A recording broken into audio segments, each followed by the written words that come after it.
चतुर्दश अध्याय में ब्रह्मा जी द्वारा की गई 40 श्लोकों की स्तुति का हमने श्रवण किया। तो सुखदेव गोस्वामी वर्णन कर रहे हैं कि इस प्रकार कृष्ण की स्तुति करके ब्रह्मा जी वृंदावन से अपने लोक की ओर चले गए। तो यहाँ पर इसकी भाव प्रकाशी का वृत्ति है गुरुदेव की, उसको हम श्रवण करते हैं। बड़ा ही सुंदर वर्णन कर रहे हैं कि जब ब्रह्मा जी द्वारा की गई स्तुति का वर्णन किया तो सुखदेव गोस्वामी ने परीक्षित जी महाराज जी से कहा, महाराज ब्रह्मा जी ने दीनहीन होकर के नम्रता पूर्वक क्या मांगा? ब्रह्मा जी ने भगवान से भक्तों का संग मांगा, ब्रजवासियों की चरण धूलि को मस्तक पर धारण करने की सौभाग्य की प्राप्ति की ऐसी प्रार्थना की मुझे ब्रजवासियों के चरणों की धूल मिले। इसीलिए ब्रह्मा जी क्या बन के बैठे हैं? पर्वत बनकर के बैठे हैं बरसाने में। और कृष्ण से अपने सत्यलोक में जाने की इच्छा मांगी, आज्ञा मांगी। तो कहते परंतु भगवान कृष्ण ने, नंदनंदन कृष्ण ने उनसे कोई बात नहीं की, केवल मुग्ध की भांति गोबालक की भांति चकित होकर के, जैसे कोई बच्चा बहुत डर जाता है या बड़ा हैरान हो जाता है, ऐसे चकित की भांति गोबालकों और बछड़ों को खोजने में व्याकुल होकर खड़े रहे। ब्रह्मा जी बहुत प्रकार की स्तुति कर रहे हैं चरणों में गिर करके। इतनी स्तुति करने पर भी कृष्ण बोले नहीं, नंदनंदन मौन रहे। अब यहां पर कहते भगवान क्या है? सर्वज्ञ शिरोमणि। सर्वज्ञ शिरोमणि भगवान की ऐसी मुग्धता का अभिनय कर रहे हैं। तो यह बड़ा ही अद्भुत है। ब्रह्मा जी स्तव कर रहे थे जब, तो कृष्ण का भाव देखने से ऐसे प्रतीत हो रहा था जैसे एक बिल्कुल ब्रजवासी बालक होता है ना साधारण, उसकी भांति जो है ब्रह्मा जी की देव भाषा का तात्पर्य नहीं समझ पा रहे हैं, ऐसे लग रहा है कृष्ण। और उन बहुत सुंदर बड़े चार मुख वाले ब्रह्मा जी, उनकी इतनी बड़ी दीर्घ आकृति को देख करके मानो भयभीत हो गए हैं कृष्ण, विस्मित हो गए हैं, और इसीलिए उनके मुख से वाणी नहीं निकल रही। ऐसा अभिनय कृष्ण ने किया। ऐसे देखने से लग रहा था कि वो बड़े ही दुखी हैं और चिंतित हैं, क्योंकि उनके ग्वाल बाल और सखा तो उनके जो बछड़े हैं वो खो गए हैं। उनकी समझ में नहीं आ रहा कि उनको क्या करना चाहिए। ऐसा कृष्ण अभिनय कर रहे हैं। अब यहाँ पर कहते ब्रह्मा जी जो है कृष्ण के इस भाव की गंभीरता और उनके इस अभिनय की चतुरता के सिंधु की एक बिंदु को भी स्पर्श नहीं कर सके कि ये कृष्ण की क्या लीला चल रही है, इसको जान नहीं सके। और नंदनंदन को मौन समझकर, मौन देख करके उनको क्या लगा कि भगवान ने स्वीकृति दे दी है, मुझे अपने लोक में जाने की अनुमति दे दी है। क्योंकि मौनम सम्मति लक्षणम। हम किसी से कुछ पूछने जाएं कि मैं ये कार्य कर लूं, वो हमें ना हाँ कहे ना कहे, तो हम क्या समझेंगे कि बस इसका मतलब बोले नहीं तो मतलब ठीक है मैं कर सकता हूं, अगर नहीं करवाना होता तो मुझसे कुछ कहते। इस तरह से ब्रह्मा जी अपने आप को कृतार्थ मान करके धीरे धीरे वृंदावन से ब्रह्मलोक की ओर चलने लगे। अब यहां पर कहते ब्रह्मा जी ने जब जाने लगे ना अपने लोक को, अब देखते हैं इसका उत्तर कौन देता है। ब्रह्मा जी जब अपने लोक को जाने लगे तो उन्होंने ग्वाल बाल और बछड़ों को मुग्ध किया था। तो वो वाला सेट तो ब्रह्मा जी के पास ही रह गया ना। 3 सेट बन गए थे। जो मुख्य ग्वाल बाल और कृष्ण के सखा थे वो तो योग माया ने आवृत कर दिए थे। वहीं मिस्टर इंडिया मूवी में जैसे अनिल कपूर गैजेट दबाते ही क्या हो जाता, अदृश्य हो जाता था, तो असली ग्वाल बाल और सखा तो अदृश्य हो गए थे, है वहीं थे, किसी को दिखाई नहीं दे रहे थे। जो रोज ब्रज में जाते थे वो कृष्ण ने अपने से प्रकट किए थे। ग्वाल बाल सखा लकड़ी सारी बछड़े सारा कुछ कृष्ण ने अपने से प्रकट कर दिया था। वो कृष्ण में ही समा गए थे। मूल को कृष्ण ने प्रकट कर दिया। ब्रह्मा जी ने जो चुराए थे वो कौन थे? जो महामाया ने बनाए थे, योग माया की प्रेरणा से महामाया ने जिनको प्रकट किया था। तो अब कह रहे हैं कि जब ब्रह्मलोक जाने लगे ब्रह्मा जी, तो अब वो सोच रहे हैं कि इन ग्वाल बाल और बछड़ों का मैं क्या करूं। तो नंदनंदन को लुटाने का तो उनका साहस नहीं हुआ, क्योंकि उनको पता है कि कृष्ण की लीला तो वैसी चल रही है ब्रज में, तो ये तो मेरे पास एक्स्ट्रा हो गए हैं। तो इसका उत्तर बता सकता है कोई फिर क्या किया ब्रह्मा जी ने?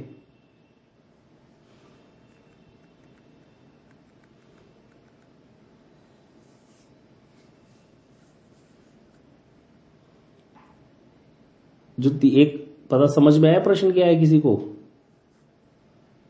योग माया को वापस कर दिए। योग माया नहीं, महामाया बोलोगे अगर करने भी है तो। महामाया। तो ब्रह्मा जी को तो ये पता ही नहीं कि महामाया ने बनाए थे। बस उनको तो ये पता है कि ये कुछ काम खराब है, कृष्ण के वाले तो वहीं पे हैं। तो हमारे संत ऐसा वर्णन करते हैं, यहाँ तो नहीं लिखा, तो यहाँ तो इतना ही लिखा है कि भाई वो साहस नहीं कर पाए इस विषय में ब्रह्मा जी कुछ बताने का कृष्ण को। लेकिन वर्णन ये करते हैं संत लोग कि ब्रह्मा जी तो भाई साधारण थोड़ी है, वो भी ब्रह्म है, भगवान की नाभि कमल से उनका जन्म हुआ है और वो सब कुछ जानने वाले हैं, हम सबको पैदा करने वाले, संसार की सृष्टि करने वाले। इसीलिए ब्रह्मा जी उन गोपालकों को और बछड़ों को संसार के अलग अलग जगहों पे रख दिया। किसी को अमेरिका, किसी को दक्षिण अफ्रीका, किसी को कहीं छोड़ दिया, क्योंकि वो तो मायाकृत है ना, 3 गुणों में आबद्ध होने वाले जीव जैसे हम लोग हैं। तो इसीलिए वही उनकी संतानें ही अब ब्रज में आ रही हैं। तो कहते हैं संत लोग, अगर पिता पुत्र को 50 रुपए दे, शाम को पुत्र 500 लाकर दे 50 के, तो पिता खुश हो जाता है कि चलो भाई कमाई करके आ गया। इसी प्रकार वो उनकी संतानें ही ब्रज में आ रही हैं बढ़ चढ़ करके। अभी कोरोना के बाद कुछ ज्यादा ही आने लगी हैं वृंदावन में, वो एक अलग बात है। पर ब्रह्मा जी ने क्या किया, संत लोग कहते हैं कि वही जो है सारे ब्रजवासी ही थे जो वो कृष्ण लीला में किसी भी प्रकार से जिन्होंने सहयोग किया था, वही लोग ही ब्रज में आ सकते हैं। अन्य किसी व्यक्ति का भी ब्रज में प्रवेश नहीं है। जितनी भी जीवात्माएं हैं वो जो मायाकृत थी, ऐसा कहते हैं, यहां तो नहीं लिखा, ऐसा संत लोग कहते हैं।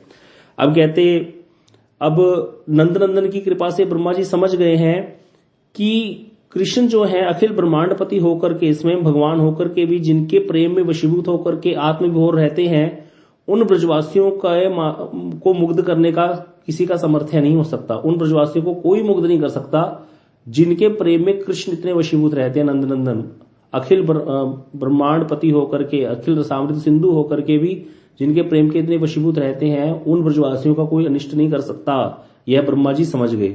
अब अगर यही बातें ही ना हो कि भगवान के भक्तों को कोई आंच आ जाए, फिर तो भक्ति कौन करेगा। इतनी जो मधुर बातें हैं, इतनी प्रेम की बातें और साथ में इतनी बड़ी प्रोटेक्शन, इसी को देख करके तो बड़े बड़े ज्ञानी और योगी भी भक्ति पर ललायित हो जाते हैं। अपने ज्ञान योग के कर्म के साधनों को छोड़ करके भक्ति का आश्रय ग्रहण करते हैं कि हम भी कृष्ण की टोली में शामिल हो जाएं, हमें भी भगवान अपने भक्तों में शामिल कर लें।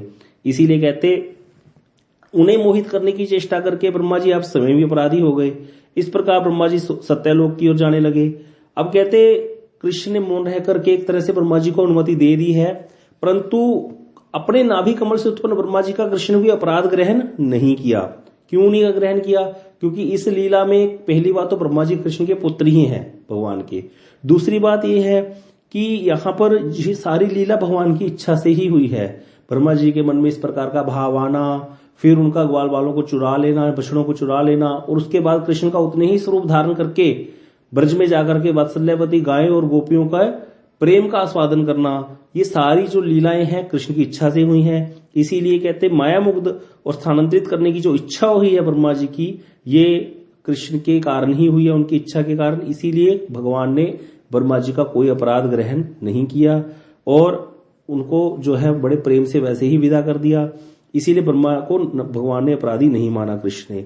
अब कहते कृष्ण, ब्रह्मा जी तो चले गए, अब योग माया ने जो असली ग्वाल बाल और बछड़े हैं जिनको आच्छादित कर रखा था, उनको प्रकट कर दिया नंदनंदन की इच्छा से। जो कृष्ण से प्रकट हुए थे सारे, वो तो कृष्ण में ही समा गए। वो ब्रह्मा जी के देखते देखते ही हो गया था कि चतुर्भुज रूप सारे प्रकट हो, सारे चतुर्भुज दिखने लगे थे। लकुटी, लाठी, जितने कंबल थे, जो बछड़े थे, जैसे ग्वाल बाल, सारे चतुर्भुज दिखे थे ब्रह्मा जी को। तो वो सारे एकदम से ब्रह्मा जी ने क्या देखा था, सारे नंदनंदन कृष्ण में समा गए जाकर के। तो वहां पर अब मूल जो ग्वाल बाल और बछड़े थे उनको प्रकट कर दिया। कृष्ण एक क्षण का भी विलंब ना करके बछड़ों को लेकर के, शुरू में क्या हुआ था, दोबारा वहीं बैक चले जाओ मूवी में, कृष्ण छोड़ के सखाओं को गए थे बछड़ों को ढूंढने। सखा भोजन कर रहे थे, अरे बोले हमारे बछड़े पता नहीं कहां चले गए। कृष्ण कहते तुम लोग भोजन करना मत छोड़ो, मैं देख करके आता हूं।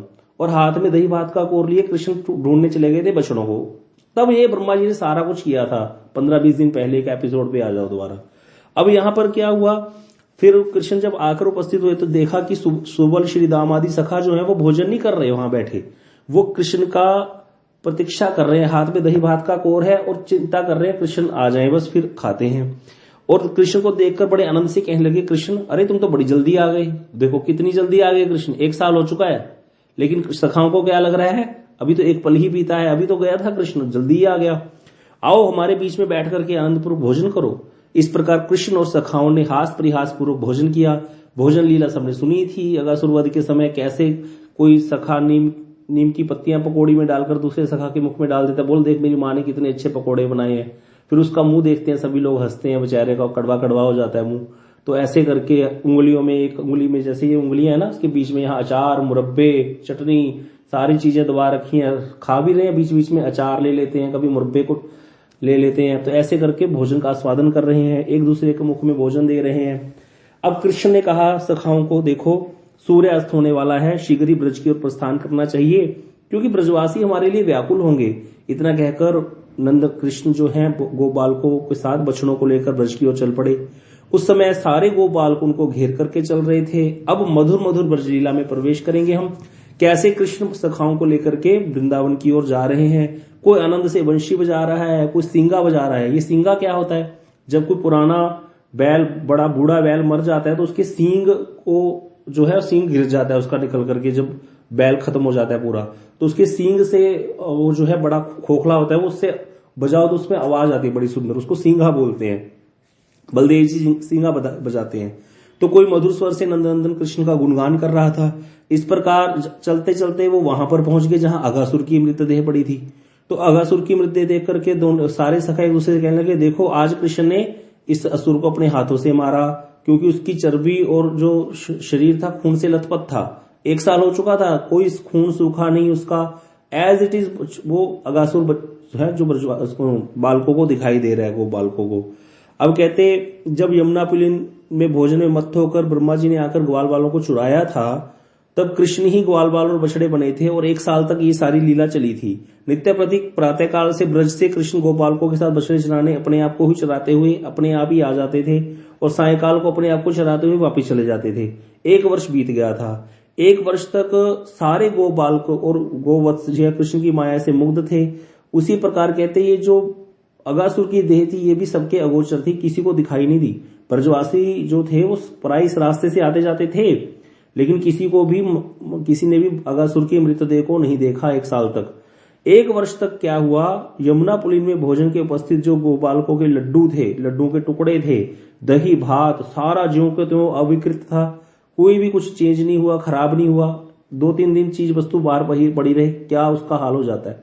कोई सड़ा गला नहीं। कहते मृतदेह को देख करके भी अगासुर की गोपालकों ने क्या समझा, आज ही प्रातःकाल कृष्ण ने अगासुर को मारा है, अजगर को मारा है। इस प्रकार धीरे धीरे गोपालक और बछड़े ब्रज में उपस्थित हुए हैं और असंख्य बछड़ों की ध्वनि सुनकर के और कृष्ण की वेणु और सींगा आदि शब्द सुनकर के, ध्वनि सुनकर के जो उनका गोपालकों का कोलाहल है, कृष्ण की लीला का गान कर रहे हैं, कोलाहल कर रहे हैं। कृष्ण के गुणगान की ध्वनि सुनकर के ब्रज जो है गूंजने लगा पूरा। उस मधुर ध्वनि को सुनकर जो वात्सल्यवती गोपियां हैं, ब्रज गोपियां मंगल ध्वनि करने लगी, शंख ध्वनि करने लगी। सारी गोपियों का रोज का काम था, जब सखा लौट करके आएंगे कृष्ण सखाओं के साथ तो अपने घर के चौक पूरती थी, बड़ी सुंदर सुंदर रंगोलियां बनाती थी, दीपक जला जला करके बड़े सुंदर सुंदर, जैसे आप लोग कभी कभी करते हो ना बांके बिहारी मंदिर में, दीपक से स्वास्तिक बना दिया, राधे राधे लिख दिया, तो ऐसे करके बड़ा सुंदर सुंदर रोज ही ब्रज में मंगल उत्सव होते थे, रोज ही दीपावली होती थी। शाम को ऐसे ही सारा सजा रखा है, कोई मस्तक पर दुर्वा गिरा रहा है कृष्ण के, कोई धान फेंक रहा है, कोई कृष्ण को गोदी में लेकर के दही माखन खिलाने लगी गोपी, कोई कहने लगी अरे लाला क्या इतनी देर तक हमें छोड़कर तुम्हें गोष्ठ में रहना चाहिए, इतनी देर होगी तुम्हें गए हुए, ऐसे लगता है कि युग ही बीत गए। तुम समस्त ब्रजवासियों के नयन मणि हो, तुम्हें देखे बिना हम कैसे जीवित रह सकते हैं। इस प्रकार वात्सल्यवती में जो प्रेम में मुग्ध हैं जो ब्रज गोपियां, वो उनके व्यवहार से, अपने व्यवहार से कृष्ण का आनंद वर्धन करने लगी और कृष्ण भी उनकी जो सेवा है इसको ग्रहण करके उनकी मनोवासना पूरी करके अपने भवन में प्रवेश कर गए। और अब जाके गोपालकों ने अपने घर में माता पिता पास पड़ोसियों को क्या बतलाया कि आज हमारे सखा ने एक बड़ा अद्भुत कार्य किया। आज हम जब खेल रहे थे वहां पर एक अजगर आ गया और उसने वो बछड़ों को निगल गया था, हमको भी निगल गया था, लेकिन हमारे सखा कृष्ण ने उसका वध कर दिया और हमारी रक्षा की। और फिर कहते अजगर के मुख से एक ज्योति निकली और शरीर से, वो जाकर के कृष्ण के चरणों में समा गई। ये सारी बातें कृष्ण के सखा जाकर के अपने घरों में बोलने लगे। कौन से साल में? 6ठे साल में। लीला कब हुई है? 5वें वर्ष में। तो ऐसे ये लीला का वर्णन आज किया है। बीच में 1 साल जो सखा बन के गए उन्होंने कुछ नहीं बताया, क्योंकि वो तो कृष्ण ही थे।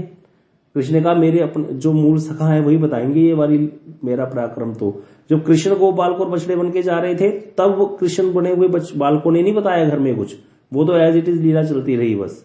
वहां पर कृष्ण ने अपने जो है इच्छा को पूर्ण किया है।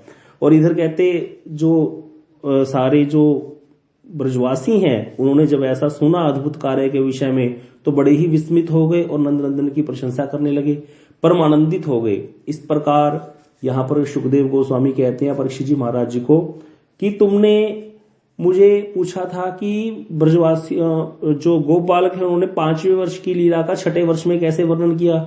मुझे तो इसमें कुछ रहस्य मालूम लगता है, ये 12वें अध्याय में आया था। तो अगर कुछ ऐसे है नहीं छुपाने लायक है तो आप मुझको ये कथा सुनाइए। तब जाकर के शुकदेव गोस्वामी ने ये सारी रहस्य की कथा 13वें अध्याय में वर्णन की है। तो इस तरह से हमें यह कथा सौभाग्य से परीक्षित जी महाराज ने प्रश्न किया और श्री सुखदेव गोस्वामी ने वर्णन किया, तो ये रहस्यमय लीला का श्रवण करने को मिला। तो ये पूरी लीला हो गई। अब लास्ट में बड़ा सुंदर प्रश्न करते हैं परीक्षित जी महाराज, पूछते हैं कि ब्राह्मण प्रोद्भवे कृष्ण इयान प्रेम कथम भवेत, कि हे ब्राह्मण, ब्रजवासियों को अपने पुत्रों के प्रति भी जैसा प्रेम नहीं था वैसा अद्भुत प्रेम पर पुत्र कृष्ण के प्रति कैसे हो गया, इस विषय में वर्णन कीजिए। कहते क्यों सुखदेव गोस्वामी को क्यों कहा। कहते देखो संसार में क्या देखते हैं हम लोग, कोई भी व्यक्ति अपने पुत्र को ज्यादा प्रेम करता है, कोई भी स्त्री दूसरे के पुत्र को उतना प्रेम नहीं करते। अगर दूसरे के पुत्र को कोई ज्यादा प्रेम करते दिखाते भी हैं तो वो औपचारिकता होती है। जैसे मान लो हम कहीं घूमने गए, किसी दूसरे पड़ोसी के बच्चे को भी साथ ले गए, तो देखा जाता है कि जो घुमाने लेकर के गए हैं वो अपने बच्चों से ज्यादा पड़ोसी के बच्चे को प्रेम करते हैं। वहां वो किस लिए करते हैं कि जाकर के बताना दे, मम्मी मम्मी ये आंटी पता है क्या करती है, अपने बच्चों को ही खिला रही थी। हाँ, तो इसीलिए वो ज्यादा करते हैं। वैसे भी करते हैं, अच्छा है, इथोस ऑफ सोसाइटी है। लेकिन क्या ऐसा होता है कि कोई व्यक्ति अपने पुत्र को छोड़कर दूसरे के बच्चे को प्रेम करेगा? ऐसा कभी नहीं होता। अपने ही पुत्र को सब प्रेम करते हैं। लेकिन यहां तो उल्टी गंगा बह रही है। कहते यहां पर क्या है, ये कृष्ण को छोड़ करके ब्रजवासी क्या कर रहे हैं, अपने पुत्रों को छोड़ करके कृष्ण को प्रेम कर रहे हैं। कृष्ण तो पर पुत्र है, यशोदा का पुत्र है। तो यहां पर प्रश्न कर दिया कि ऐसा कैसे हुआ। पहले जब कृष्ण आते थे गैया चरा करके 1 साल पहले, हाँ, तो ब्रजवासी गोपियां क्या करती थी, अपने पुत्र को गले ना लगा करके कृष्ण को गले लगाती थी पहले, फिर अपने पुत्रों को गले लगाती थी। अब जब कृष्ण ही गोपाल को और बछड़े बन गए थे तो फिर अपने पुत्रों को लगाने लगी, क्योंकि वो कृष्ण ही है। इससे पता चलता है उनका कृष्ण से प्रेम ज्यादा है, अपने पुत्रों से प्रेम उतना नहीं है। ये तो उल्टी गंगा है, ऐसा तो कभी नहीं होता। इसका वर्णन मुझे कीजिए। कहते देखा जाता है संसार में अत्यंत गुणहीन भी हो अपना पुत्र और दूसरे का पुत्र बहुत गुणशाली भी हो, तो भी माता का प्रेम अपने गुणहीन पुत्र के प्रति ही होता है।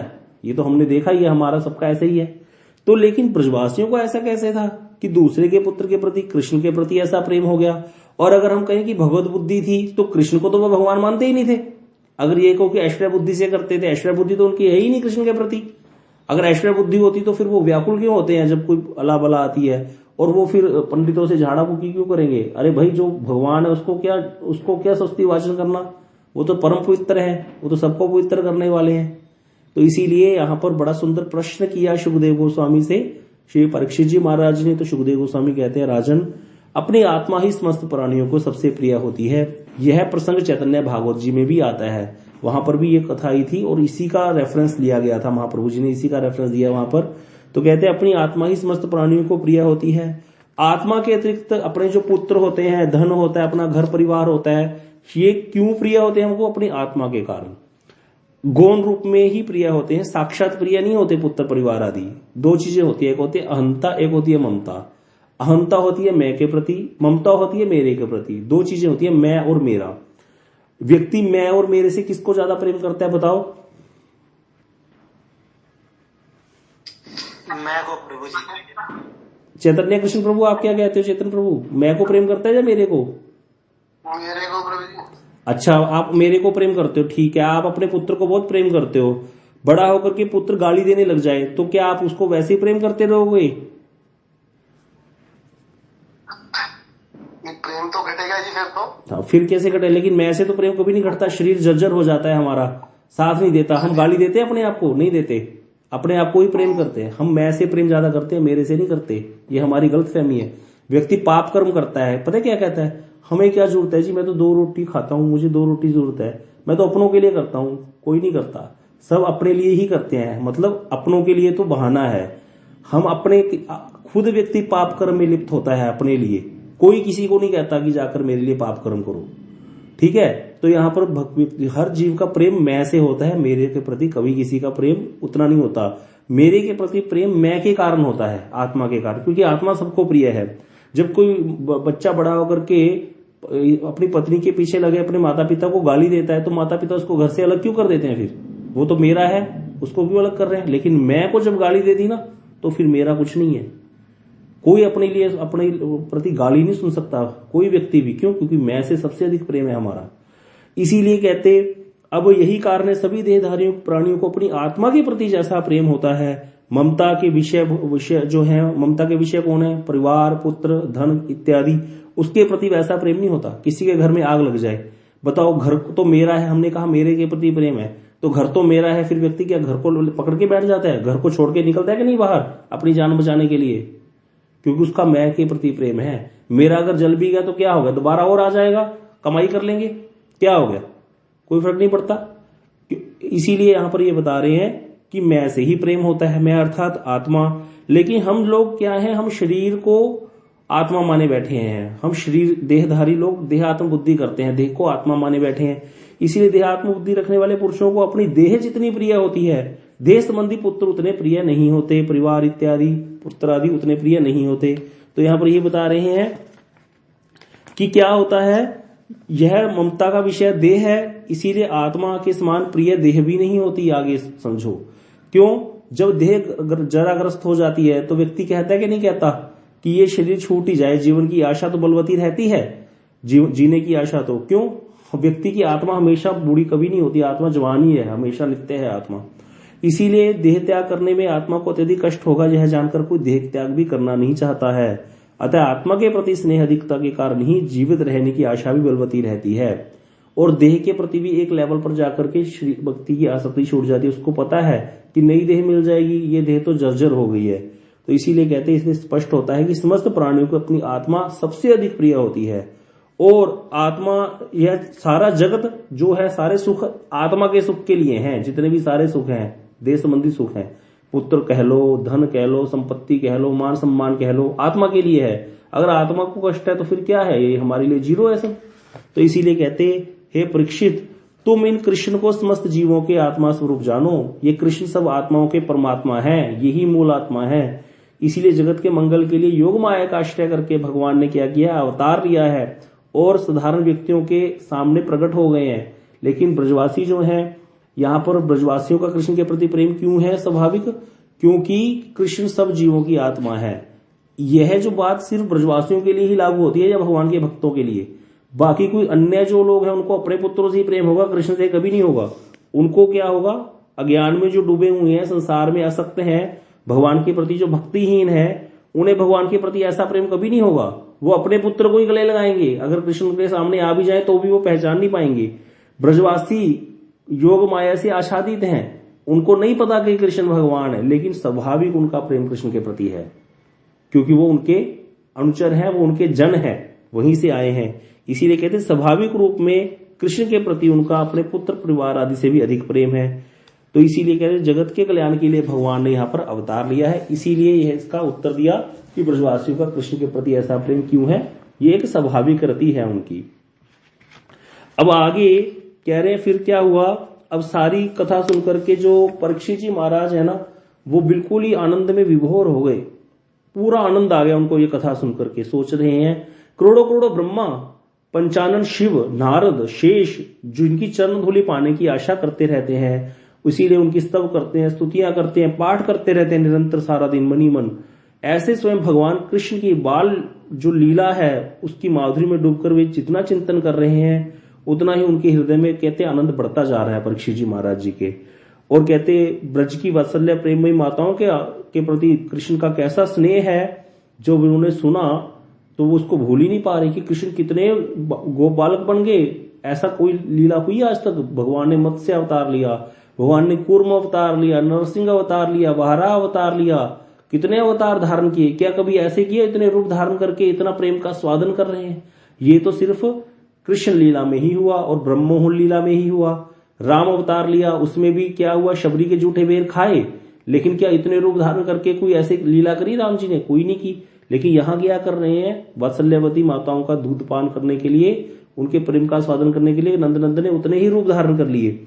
ऐसा सुन करके बिल्कुल भूल नहीं पा रहे लीला को। बहुत प्रकार से उनके मन में प्रश्न आ रहे हैं कि इतना प्रेम क्यों कर रहे हैं ब्रजवासी कृष्ण के प्रति और कृष्ण ब्रजवासियों के प्रति। तो यहाँ पर सुखदेव गोस्वामी ने इसका उत्तर दे दिया कि भाई वो तो उनके परिकर हैं, उनके नित्य सिद्ध परिकर हैं, इसीलिए उनके प्रति ऐसा प्रेम है। जो कोई जीव भगवान की भक्ति करता है और इस प्रेम की बातें को सुन करके, भगवान और भक्तों के प्रेम की बातों को सुन करके, ब्रजवासियों के प्रेम की बातों को सुन करके जिसके मन में लोभ उत्पन्न हो जाता है, फिर वो भी उसी प्रकार गुरु जी के अनुगत्य में रह करके भजन करता है, उसकी भी इनमें एंट्री हो जाती है।